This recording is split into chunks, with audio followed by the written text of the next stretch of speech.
लेना। लड़के ने उनसे डोरा लिया, फिर सभी स्त्रियों ने उसे सीधा भी दिया।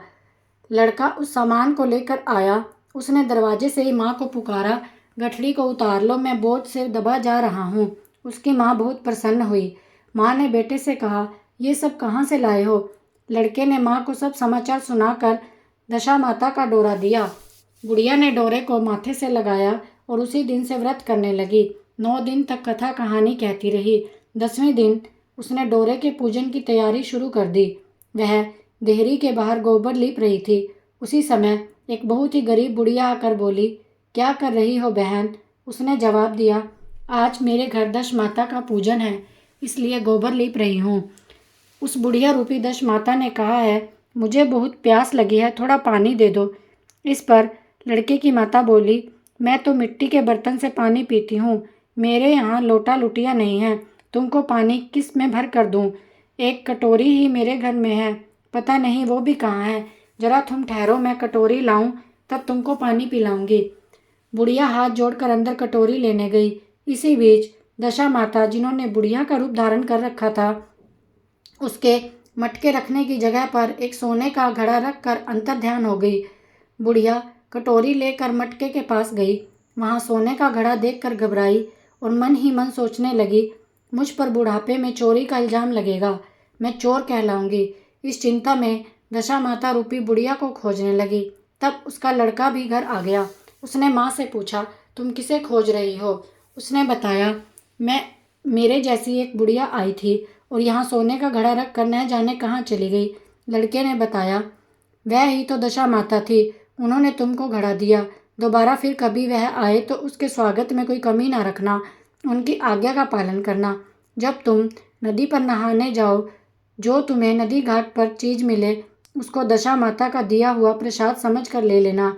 किसी से कभी पूछताछ मत करना कि किसकी है, ये कहाँ से आई है। बुढ़िया नदी में नहाकर बाहर निकली।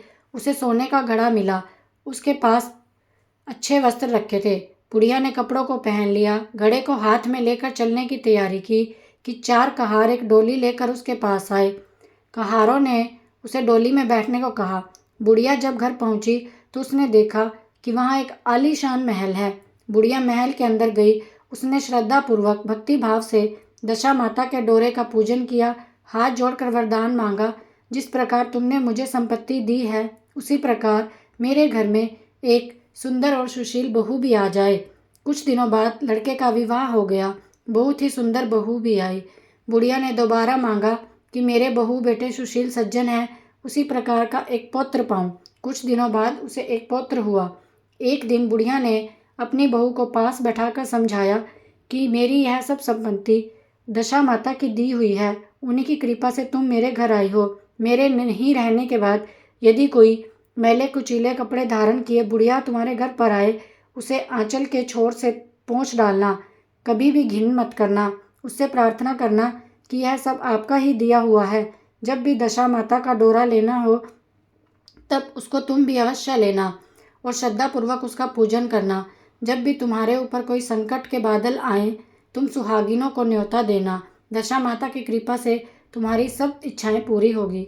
कुछ दिनों के बाद बुढ़िया का स्वर्गवास हो गया। दशा माता ने सोचा, बुढ़िया के घर चल कर देखना चाहिए कि उसकी बहू सास के वचनों का पालन करती है या नहीं। एक दिन दशा माता एक भिखारिन का वेश धारण कर आई। उसे देखते ही बहू खड़ी हो गई और उसके पांव छुए, बालक को उसकी गोद में डाल दिया।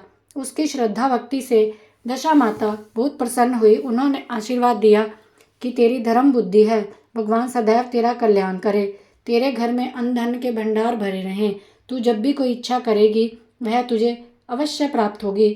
दशा माता ने जैसी कृपा बुढ़िया ब्राह्मणी पर करी, वैसी भी हम सब पर करती रहना।